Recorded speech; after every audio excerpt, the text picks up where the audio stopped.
بسما اپنی جگہ سے اٹھی اور باغیچے سے ایک گلاب کا پھول توڑ لائی اور بڑے اعتماد سے مجھے پیش کر دیا۔ میں نے سندس اور ندا کی طرف دیکھا اور بسما کے ہاتھ سے وہ پھول لے لیا۔ بسما نے اپنی محبت کا اعلان کر دیا تھا۔ میں بسما کی عزت کی وجہ سے بزدل بنا ہوا تھا۔ بسما کی محبت نے مجھے بہادر بنا دیا۔ بسما نے اپنے نازک ہتھیلی میری طرف بڑھا دی۔ میں نے گلاب کا پھول دائیں ہاتھ سے بائیں ہاتھ میں منتقل کیا، اپنا ہاتھ اس کی ہتھیلی پر رکھ دیا۔ بسما کی ہتھیلی گلاب کی پتیوں ہی کی طرح نرم تھی۔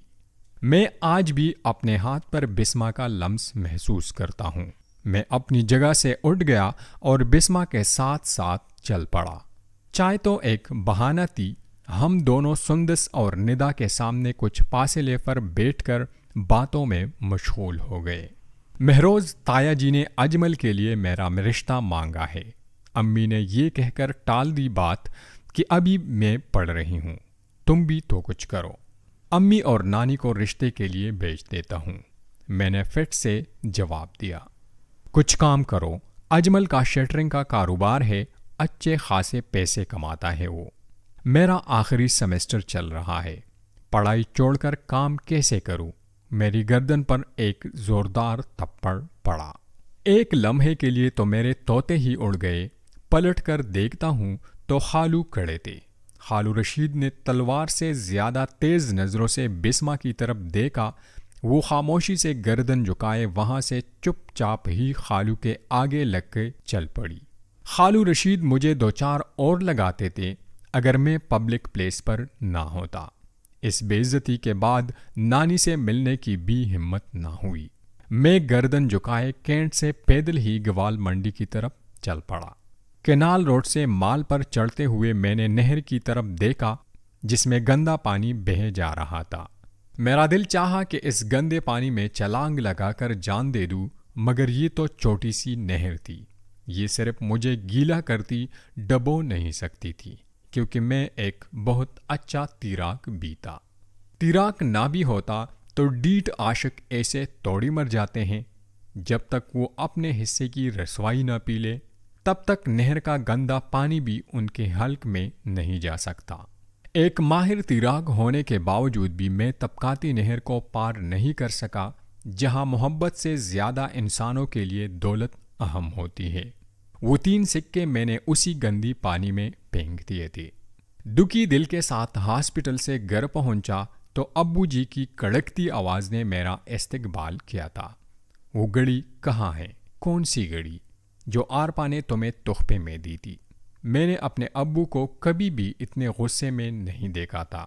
مجھے کچھ سمجھ نہیں آ رہا تھا کہ ابو کو کیسے پتا چلا کہ میں نے وہ گھڑی 120 روپے میں بیچ دی ہے۔ میں ذہن پر زور دے کر سوچ رہا تھا بیکری میں ابو کا کون سا واقف تھا جس نے میرے آنے سے پہلے ہی یہ خبر ابو کو سنا دی ہے۔ بیٹا بتا دو، امی نے شفقت سے پوچھا۔ وہ نانی کی دوائی، میں کوئی بہانہ تلاش کر رہا تھا۔ کیا ہوا ماں جی کو؟ وہ ٹھیک تو ہے نا؟ امی تو فوراً نرم پڑ گئی۔ ابو بھی کچھ حد تک ٹھنڈے ہوئے تھے۔ نانی بالکل ٹھیک ہیں، آپ فکر نہ کریں۔ میں نے امی کا ہاتھ تامتے ہوئے انہیں تسلی دی۔ الو کے پٹے، اس گھڑی کی وجہ سے تنویر نے آرپا سے شادی کرنے سے انکار کر دیا۔ ابو جی، میں سمجھا نہیں۔ سن رہی ہو مہروز کی ماں، یہ سمجھا نہیں، کیسے بولا بنا بیٹا ہے۔ امی نے میری طرف شکایتی نظروں سے دیکھا، پھر کہنے لگی، میں نے اور اماں جی نے جس دن تم سے پوچھا تھا تم اسی دن بتا دیتے کہ تم اور آرفا ایک دوسرے کو پسند کرتے ہو۔ کوئی لڑکی کتنی ہی اچھی کیوں نہ ہو، آرپا سے اچھی تو نہیں ہو سکتی نا۔ امی جی، آپ غلط سمجھ رہے ہیں، میرے اور آرفا کے درمیان ایسا ویسا کچھ بھی نہیں ہے۔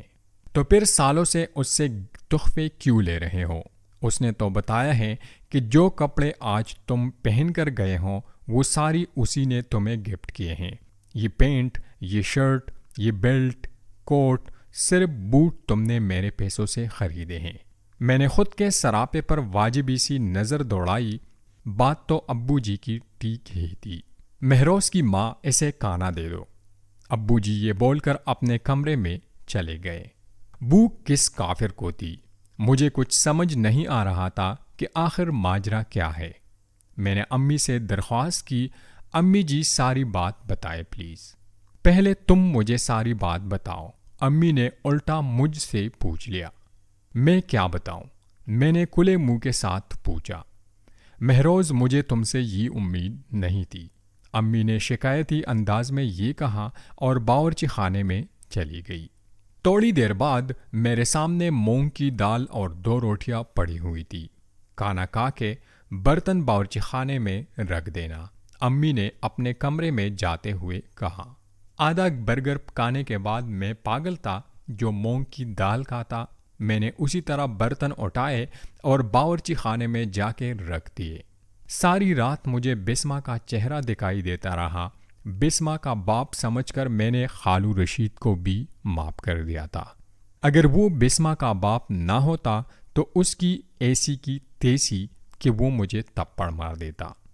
امی ابو کی ناراضی، ان کے غصے سے مجھے کوئی فرق نہیں پڑ رہا تھا۔ تایا کی بڑی بیٹی کلثوم کی جب بھی اپنے سسرال والوں سے ان بن ہوتی تو تنویر اور عارفہ کا رشتہ ٹوٹ جاتا تھا۔